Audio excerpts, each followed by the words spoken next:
आपको न्यूक्लियस मिलेंगे, जो यहाँ पे प्रेजेंट थे ना वही आपको यहाँ पे मिलने वाला है। देन यहाँ पे कैरियोगैमी होगी बहुत सालों बाद। कैरियोगैमी होगी तो ये हैप्लॉइड थे, फ्यूज हो गए, डिप्लॉइड हो जाएगा। देन मेयोसिस होती है। Hello everyone, welcome back to AR square YouTube channel. I am Anjali. तो आज के वीडियो में हम बेसिडियोमाइसिटीज़ एंड ड्यूटेरोमाइसिटीज़ के बारे में बात करने वाले हैं। लास्ट वीडियो में हमने फाइकोमाइसिटीज़ एंड एस्कोमाइसिटीज़ के बारे में बात किया था। अगर आपने वो वीडियो नहीं देखी है तो आप उसको जाके देखो, ताकि आपके माइंड में हर चीज़ एकदम क्रिस्टल क्लियर बैठ जाए। ठीक है, so let's get started with today's video. Okay, so जो कॉमनली हम मशरूम कहते हैं, ब्रैक्ट फंजाई कहते हैं, पफ बॉल्स कहते हैं, ये सारे बेसिडियोमाइसिटीज़ के मेंबर्स हैं। ठीक है, आगे बढ़ते हैं। जो बेसिडियोमाइसिटीज़ है इसका जो हाइफा होगा वो सेप्टेट होगा। अब तो आपको ये चीज़ याद हो ही गई होगी कि फाइकोमाइसिटीज़ का जो हाइफा होता है वो सिनोसेटिक होता है। बाकी सारे जितने भी ग्रुप्स हैं उनका हाइफा सेप्टेट होता है, तो बेसिडियोमाइसिटीज़ का भी क्या होगा, सेप्टेट होगा। नाउ फंजाई के 3 तरीके हैं रिप्रोडक्शन करने के। पहला है वेजिटेटिव, फिर एसेक्सुअल एंड सेक्सुअल, राइट। तो जो बेसिडियोमाइसिटीज़ हैं वो वेजिटेटिव रिप्रोडक्शन करते हैं बाय फ्रैगमेंटेशन। इनमें एसेक्सुअल स्पोर्स एब्सेंट होते हैं और जो सेक्सुअल स्टेज है, सेक्सुअल रिप्रोडक्शन है, वो प्रेजेंट होता है। वो कैसे होता है हम थोड़ी देर में देखते हैं। ठीक है, आगे बढ़ते हैं। कुछ एग्जांपल्स, एगैरिकस को हम कॉमनली मशरूम कहते हैं, उस्टिलैगो एंड पक्सीनिया, ये तीनों एग्जांपल्स आपको याद रखने हैं। Ustilago and Puccinia as a parasites रहते हैं प्लांट के ऊपर, तो ये डिजीज़ेस कॉज करते हैं जैसे कि रस्ट एंड स्मट। ठीक है, आगे बढ़ते हैं। सेक्सुअल रिप्रोडक्शन देख लो। मान लो एगैरिकस की एक ये फंगल बॉडी है और ये दूसरे एगैरिकस की फंगल बॉडी है। ठीक है, अब इनको रिप्रोडक्शन करना है, सेक्सुअल रिप्रोडक्शन करना है, तो ये क्या करेंगे, प्लाज्मोगैमी करेंगे। और जब प्लाज्मोगैमी होती है तो ये अलग तरीके का हाइफा बना लेते हैं, जैसा कि आप यहाँ पे देख पा रहे हो। यहाँ पे ये क्या कर रहे हैं, अपना अपना न्यूक्लियस दे रहे हैं। ठीक है, अब आप यहाँ पे देख रहे हो कि प्लाज्मोगैमी तो हो गई है लेकिन न्यूक्लियस का फ्यूजन यहाँ पे नहीं हुआ है, यानी कि कैरियोगैमी नहीं हुई है। तो इस स्टेज को हम कहते हैं डाइकैरियोटिक स्टेज या फिर डाइकैरियन, राइट। अब क्या होगा कि बहुत सालों तक डाइकैरियोटिक स्टेज में ही ये फंगस रहेगा। देन जो जो आप ये हाइफा देख रहे हो, जो ये आप डाइकैरियन देख रहे हो, ये ग्रो कर जाता है और ग्रो करके बनाता है बेसिडियोकार्प। अगर देखा जाए तो ये कुछ छाता जैसा दिखेगा, राइट। ये बेसिडियोकार्प है और इसके अंदर के साइड में होते हैं गिल्स। इन गिल्स में बहुत सारे सेल्स होते हैं। अगर आप माइक्रोस्कोप में देखो तो ये कुछ इस तरीके के सेल्स आपको दिखेंगे। इसको हम बेसिडिया प्लूरल है, बेसिडियम सिंगुलर है। ठीक है, तो इसको हम बेसिडियम कहते हैं। और इसके अंदर आपको न्यूक्लियस मिलेंगे, जो यहाँ पे प्रेजेंट थे ना वही आपको यहाँ पे मिलने वाला है। देन यहाँ पे कैरियोगैमी होगी बहुत सालों बाद। कैरियोगैमी होगी तो ये हैप्लॉइड थे, फ्यूज हो गए, डिप्लॉइड हो जाएगा। देन मेयोसिस होती है। मेयोसिस होती है तो यहाँ पे चार हो जाएंगे, एक का 4 हो जाएगा न्यूक्लियस।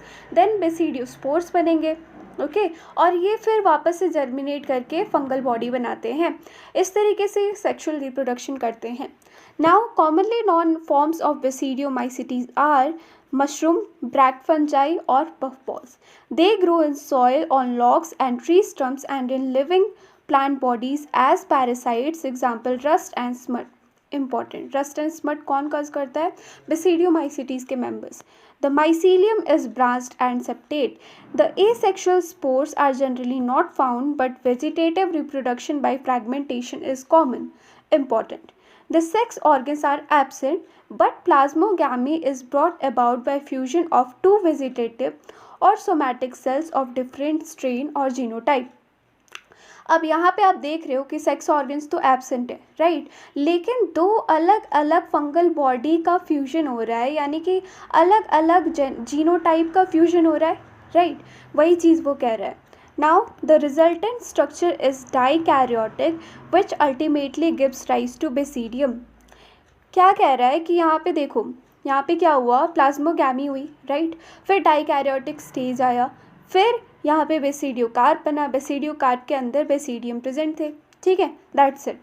उसके बाद karyogamy and meiosis takes place in the basidium producing 4 basidiospore. Meiosis होती है, फिर बेसिडियोस्पोर्स बनते हैं, और ये जो बेसिडियोस्पोर्स बनते हैं ये एक्सोजेनसली बनते हैं ऑन द बेसिडियम, मतलब कि बेसिडियम जो होता है उसके बाहर ये बनते हैं, ठीक है।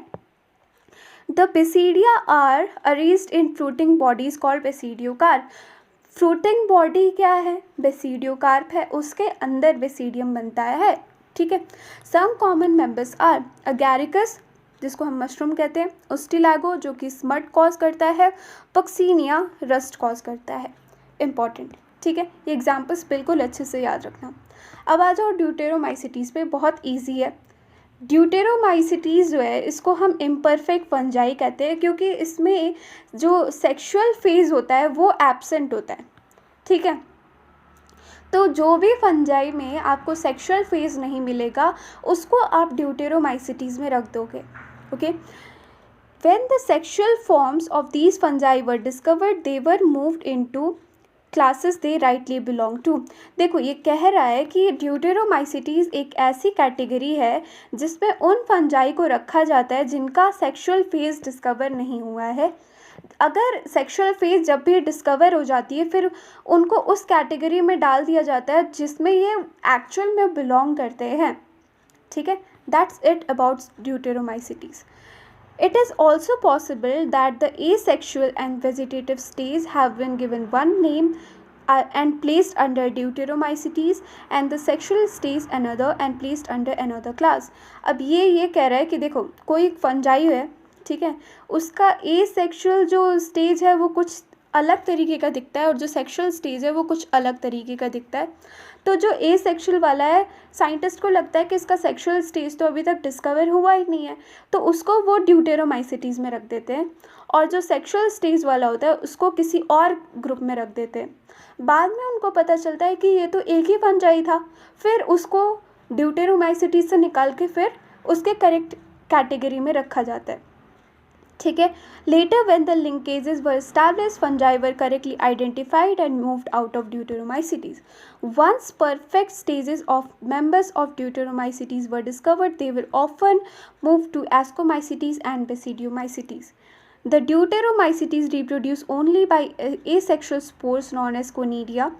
ये एक ही बात को कई तरीके से लिखा हुआ है। The mycelium is septate and branched।